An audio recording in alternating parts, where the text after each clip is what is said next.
زیارت عاشورہ، جس کے متعلق علماء نے لکھا ہے کہ یہ حدیث قدسی.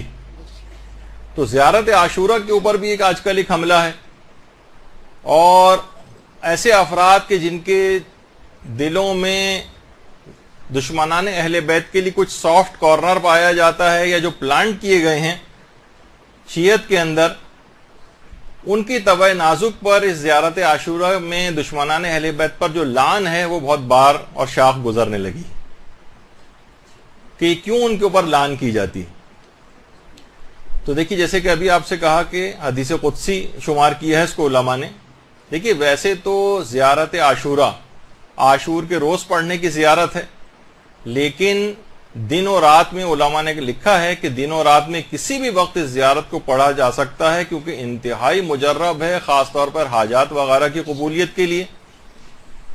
اور باقاعدہ آیت اللہ بہجت سے منسوب ان کا ایک خواب ہے، جس کو باقاعدہ طور پر میں نے کسی کتاب وغیرہ کے اندر تو نہیں دیکھا ہے، لیکن ان سے ایک بہت شہرت دی جاتی ہے کہ انہوں نے اپنے استاد آیت اللہ علی آقا قاضی کو خواب میں دیکھا تھا. تو پوچھا تھا کہ کیا کوئی آپ کے دل میں ایسی حسرت ہے کہ میں دنیا میں واپس اگر آ جاؤں تو کون سا کام میں ایسا ہو کہ جو روزانہ انجام دوں جس کو. تو انہوں نے کہا ہاں، ایک حسرت ہے، کاش میں اس دنیا میں آ کر روزانہ زیارت عاشورہ پڑھا کرتا. ضرور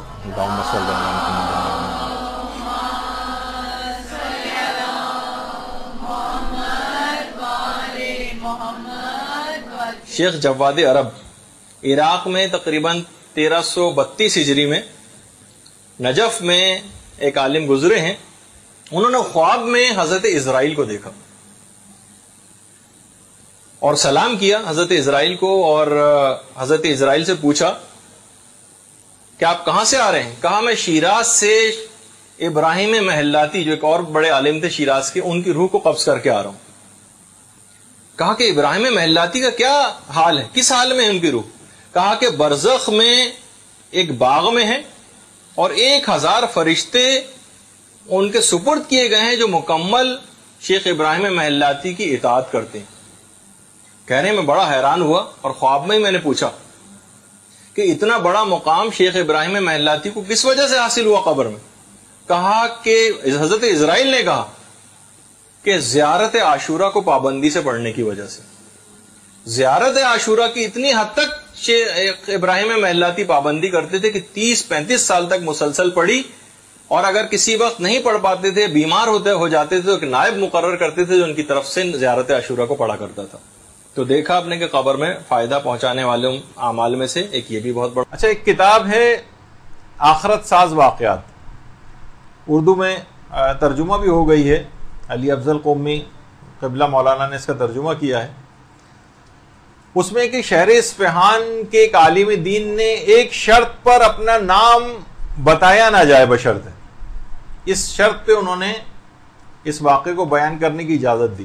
کہنے ایک رات مجھے الہام ہوا کہ اصفہان کا ایک مومن دکاندار ہے، اس کو 45,000 تومان لے جا کر مدد کے طور پر دو.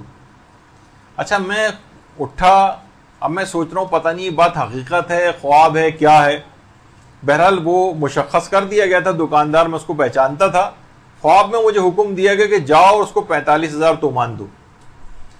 اچھا، میں بہرحال اس کی دکان پہ گیا، کچھ گاہک وغیرہ موجود تھے. میں نے اس سے کہا کہ میں تم سے اکیلے میں کچھ ملنا چاہتا ہوں. وہ مجھے ایک مسجد میں برابر میں لے گیا. مسجد میں جب لے گیا تو میں نے کہا کہ تم کی کوئی پریشانی کا شکار ہو؟ اس نے کہا، اس نے کچھ بتانے پر تیار نہیں ہوا. جب بہرحال کچھ بتانے کو تیار نہیں ہوا تو میں نے اپنی جیب سے وہ لفافہ نکالا جس میں 45,000 تومان تھے. بس اس کو کہا کہ تم یہ لے لو، مجھے حکم ہے کہ تمہیں دے دوں. اس نے اسی وقت لفافہ کھولا، اور جب اس پیسوں کو گنا تو زاروں قطار رونے لگا، اور